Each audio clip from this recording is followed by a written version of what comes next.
एक छोटे से गांव में एक हाथी रहता था। हाथी बहुत बड़ा और घने जंगल में रहने वाला था। वह किसी से नहीं डरता था और लोगों को अपनी शक्ति का एहसास कराना पसंद करता था।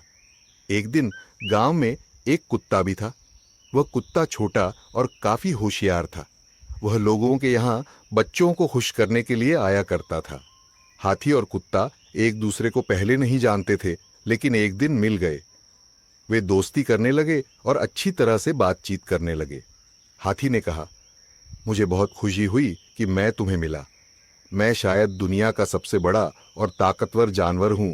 कुत्ता समझता था कि हाथी थोड़ा बड़ा और घमंडी है, इसलिए उसने कहा, हाथी इसलिए उसने कहा, हाथी, मुझे मालूम है कि तुम बहुत बड़े हो, लेकिन फिर भी इंसान तुम्हें धकेलकर मार सकता है और मुझे तो बहुत छोटा और दुर्बल होने की वजह से सब कुछ बचाना होता है।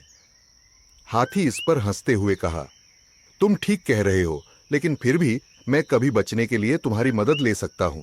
मैं तुम्हें अपनी शक्ति और ताकत से बनाया गया हूं।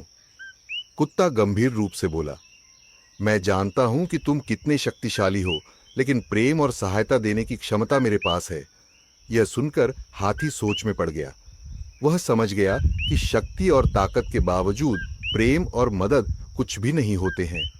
हाथी ने खुद को आजमाकर देखने का फैसला किया और वह बच्चों के संगीतायन में से एक साझा करने के लिए खुद को मंडराने लगा।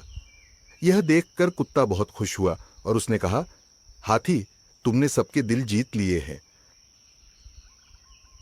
तुम्हारी हमारे गांव में बहुत जरूरत थी, जहां हमेशा खुशी और प्रेम की कमी महसूस होती थी। हाथी बहुत खुश हो गया, क्योंकि उसने समझ लिया था कि हाथी और कुत्ता एक ही गुण रखते हैं, प्रेम और सहायता देने की क्षमता।